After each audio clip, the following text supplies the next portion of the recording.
నమస్తే, నేను మీ కుప్ప పద్మిని. ఇన్నాళ్ళు మీ సపోర్ట్ ని నాకు అందిస్తూ, మీ ప్రేమని నాకు అందిస్తున్న ప్రతి ఒక్కరికి కృతజ్ఞతలు.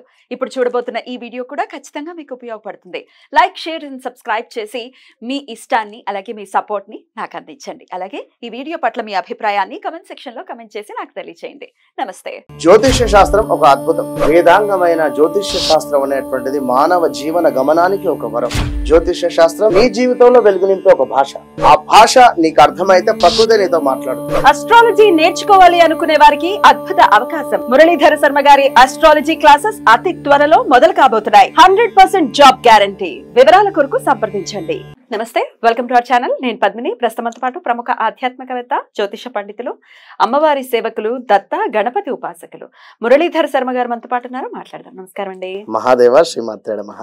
అఖండ ఐశ్వర్య సిద్ధిరస్తు అని దీవించినప్పుడు చాలా సంతోషంగా అనిపిస్తుంది.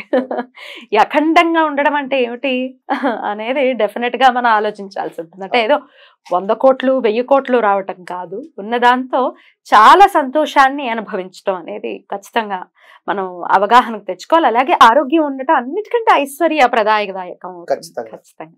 అయితే ఈ అఖండ ఐశ్వర్యం ఎవరికైనా రావాలి అంటే ఏం చేయాల్సి ఉంటుందండి? తప్పకుండా అమ్మ. ఇప్పటి వరకు కూడా వాస్తవానికి అసలు ఈ వీడియో చేయడానికి కానీ, అంటే నేను ఈ విషయం చెప్పడానికి కారణం ఏంటిది అనేటువంటిది కూడా నేను ఈ వీడియోలో చెప్తాను.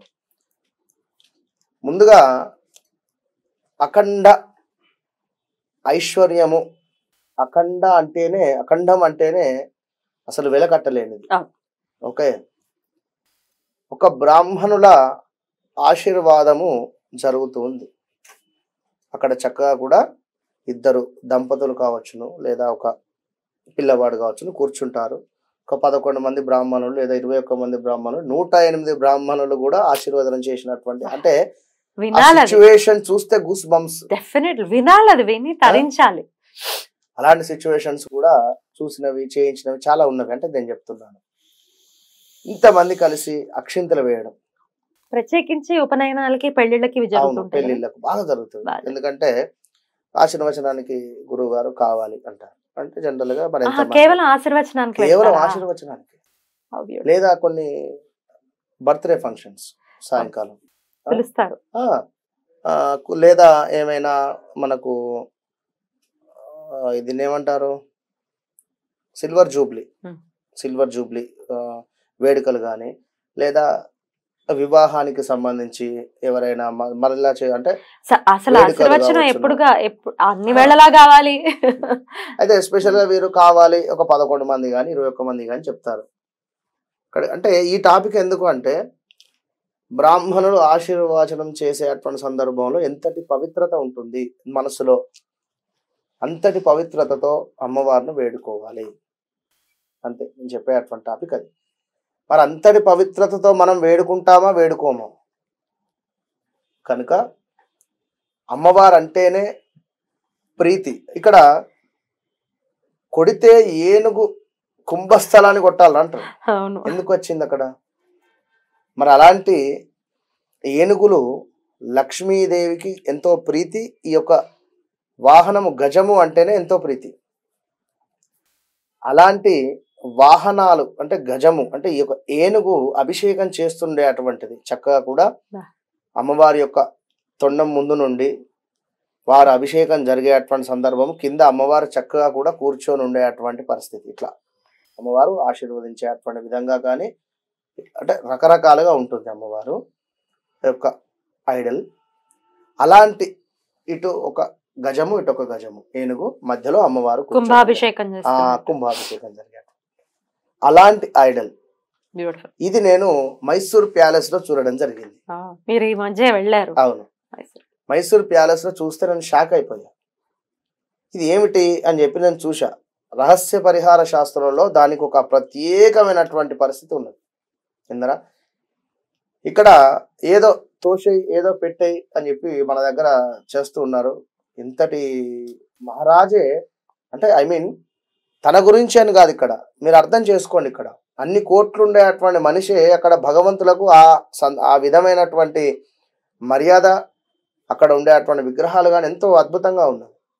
అందులో మనం ఎంత అంటే వారితో మనం పోల్చుకోవడం అని కాదు, మంచి మనసుతో ఖచ్చితంగా మీ యొక్క గుమ్మం మీద తీసేటువంటి డోర్కు దానికి సంబంధం ఉండదు. పైన మనం ఏమంటారు చౌకిట్, చౌకిట్ కడప పైన అదే సింహద్వారం పైన ఉండాలి. మీరు డోర్ తీసి ఇప్పుడు మనం ఆ యొక్క ఫోటో గానీ వారికి చూపెట్టండి. డోర్ తీసి పెట్టేటువంటి దాని మీద ఉండకూడదు. ఊరికే డోర్ తీయడము పెట్టడం అది కాకుండా అక్కడ ఒక ఛాన్స్. రెండవది మీ యొక్క పూజా మందిరం అద్భుతంగా ఉంది అనుకుంటే పూజా మందిరంలో కూడా ఏమైనా ఆర్చి లాంటిది వస్తే ఆ ఆర్చి పైన కూడా వేయించుకోండి. మూడవ స్థానం వచ్చేసి బీరువా. ఇక్కడ బీరువా వచ్చేసి సౌత్ డైరెక్షన్ లో ఉండి నార్త్ వైపుగా చూడాలి. ఇది గమనించుకోండి. ఈ వైపుగా ఉండేటువంటి బీరువా పైన మీరేదో 2 స్టిక్కర్లు తీసుకువచ్చి వేస్తా అంటే కుదరదు. ఖచ్చితంగా ఐడల్ అంటే మీరు ఒక బీరువా ఇవాళ రేపు మనకి ఏ విధంగా కావాలో కూడా తయారు చేసిస్తున్నారు కనుక కుదిరితే చక్కగా కూడా ఆ యొక్క లోపల 2 గ్లాసులు ఉండేటువంటి విధంగా, అంటే లోపల అమ్మవారి మధ్యలో అమ్మవారి యొక్క విగ్రహము, ఇది మనం చెప్పినటువంటి విధంగా ఏనుగు బొమ్మలు ఉండేటువంటి విధంగా చూడండి. లేదా లోపల లాకర్ లో కూడా ఉంటది. లాకర్ తీసేటువంటి డోర్ కు వేసేటువంటి డోర్ కూడా వస్తున్నవి పెట్టుకోవచ్చు, బాగుంటుంది. ఇట్లా చెయ్యండి. 2 ఏనుగు బొమ్మలను కూడా ఇంట్లో ఉంచుకునేటువంటి ప్రయత్నం చేయండి.